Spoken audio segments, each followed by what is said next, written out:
இந்த மாதிரி வீடியோ எப்படி கிரியேட் பண்ணி பார்க்க போறோம். எண்ட் வரைக்கும் வீடியோ ஸ்கிப் பண்ணாம பாருங்க. நடுவில் நம்ம எப்படி மெட்டீரியல்ஸ் டவுன்லோட் பண்றது, 3D கேமராவை எப்படி ஈஸியா கொடுக்கறது அப்படிங்கறத சொல்லியிருக்கேன். எண்ட் வரைக்கும் ஸ்கிப் பண்ணாம பாருங்க. வாங்க வீடியோக்குள்ள போயிடலாம். இப்போ பாத்தீங்கன்னா நான் அலைன் மோஷன்ல என்னென்ன மெட்டீரியல்ஸ் தேவையோ அதெல்லாம் ஆட் பண்ணியிருக்கேன். பேக்ரவுண்ட் இமேஜ், ஓவர்லே, தென் நான் பேக்ரவுண்ட் ரிமூவ் பண்ண போட்டோஸ் எல்லாமே ஆட் பண்ணியிருக்கேன். ஃபர்ஸ்ட் பேக்ரவுண்ட் இமேஜ் வந்துட்டு கரெக்ட் பண்ணி செட் பண்ணிட்டு ஆட் எஃபெக்ட் போயிட்டு அதில் சச்சுரேஷன் ஆட் பண்ணி ஃபுல்லாக மைனஸில் செட் பண்ணிக்கலாம்.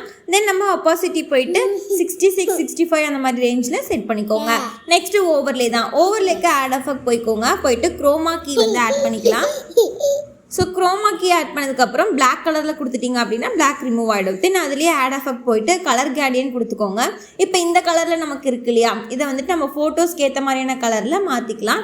இப்போ வந்து பார்த்தீங்கன்னா ஃப்ரேமில் அழகாக பெருசு பண்ணி செட் பண்ணிவிட்டு ஆட் எஃபெக்ட் வந்து போயிட்டு இந்த கலர் இதை மாற்றிக்கோங்க.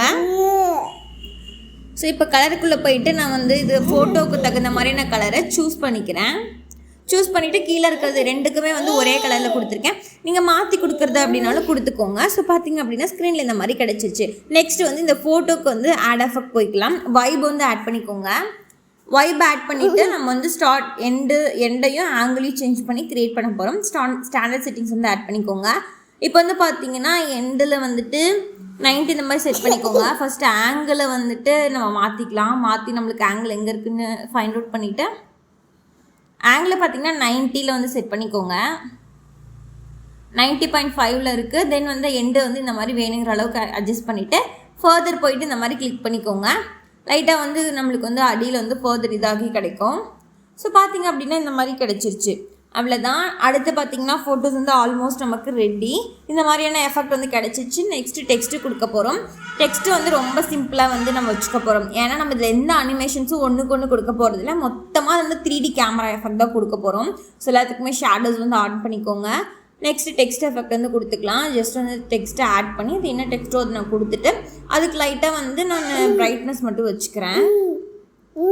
ஸோ ஒயிட் கலரில் செட் பண்ணி ஃபாண்டோட இதெல்லாம் மாற்றிட்டு நான் கொண்டாந்து செட் பண்ணியிருக்கேன். ஸோ ஷேடோஸ் மட்டும் ஆன் பண்ணி கொஞ்சம் பிரைட்டனாக வச்சுருக்கேன். அவ்வளோதான். இப்போ வந்து இதுக்கும் வந்துட்டு எந்த செகண்ட்ஸ் வரைக்கும் வரணுமோ அந்தளவுக்கு கட் பண்ணி இந்த மாதிரி ரேஞ்சில் எடுத்துக்கோங்க. அகைன் என்ன பண்ணலாம் அப்படின்னா ப்ளஸ்ஸை கிளிக் பண்ணிவிட்டு இதுக்கு போயிட்டு 3D கேமரா மூமெண்ட் வந்து ஆட் பண்ணிக்கோங்க. ஆட் பண்ணதுக்கப்புறம் டிரான்சிஷன் போயிட்டு 2 டைமண்ட் கீ, லாஸ்ட்டில் டைமண்ட் கீ ஆட் பண்ணிக்கோங்க. இப்போ இதில் எல்லாத்துலேயுமே என்ன மட்டும் சேஞ்ச் பண்ண போகிறோம் அப்படின்னா இசட் ஆங்கிள் மட்டும் சேஞ்ச் பண்ண போகிறோம். இசட் ஆங்கிள் வந்து பார்த்தீங்கன்னா ஸ்டார்டிங்கில் இருக்கிறதுல வந்து -1000ல் வச்சுக்கோங்க.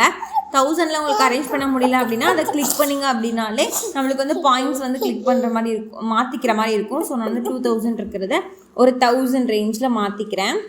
இப்போ பார்த்தீங்கன்னா நம்மளுக்கு வந்து ஆட்டோமேட்டிக்காக அந்த 3D கேமரா எஃபெக்ட் வந்து கிடச்சிருக்கும். இப்போ வந்து பாருங்களேன். ஸோ இதை கிளிக் பண்ணிவிட்டு செகண்ட் டைமண்ட் கீ வந்து 1500, லாஸ்ட்டில் வந்து இது விட்டுருங்க. அதே மாதிரி கொஞ்சமாக இது பண்ணி விட்டோம். அடுத்து என்ன கொடுக்க போகிறோன்னா 3D கேமராவில் வச்சு பார்க்கலாம். அதுக்கு முன்னாடி வந்துட்டு அதே மாதிரி 2 டைமண்ட் கீ ரொட்டேட்டரில் போய் ஸ்டார்ட் பண்ணிவிட்டு ஸ்டார்டிங்கில் -10ல் வச்சுட்டு எண்டில் வந்து 0லேயே இருக்க மாதிரி செட் பண்ணிக்கோங்க. ஸோ இப்போ வந்து 3D கேமரா எஃபெக்ட் வந்து கிடச்சிருச்சு. இதை வந்து அந்த ஆங்கிளில் வச்சு பார்த்தோம்னா அந்த எஃபெக்ட் தெரியும்.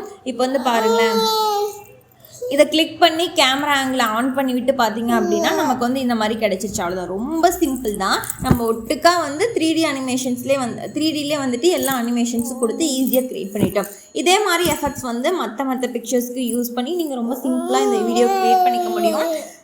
ஸோ இப்போ பாருங்களேன், ஆல்ரெடி நான் க்ரியேட் பண்ணியிருக்கேன். நம்ம ட்ரெஸ் கலருக்கு தகுந்த மாதிரி நம்ம ஃப்ரெஷ் எஃபெக்ட்ஸோட கலர்ஸ்லாம் மாற்றி சேஞ்ச் பண்ணியிருக்கேன். ஸோ இந்த மாதிரி வீடியோவை நீங்கள் மாற்றி எடிட் பண்ணி எக்ஸ்போர்ட் பண்ணிக்கோங்க. மறக்காமல் அந்த வீடியோ பற்றி ஃபீட்பேக்கை கமெண்ட் செக்ஷனில் சொல்லுங்கள். நெக்ஸ்ட் வீடியோவில் மீட் பண்ணலாம். தேங்க்யூ.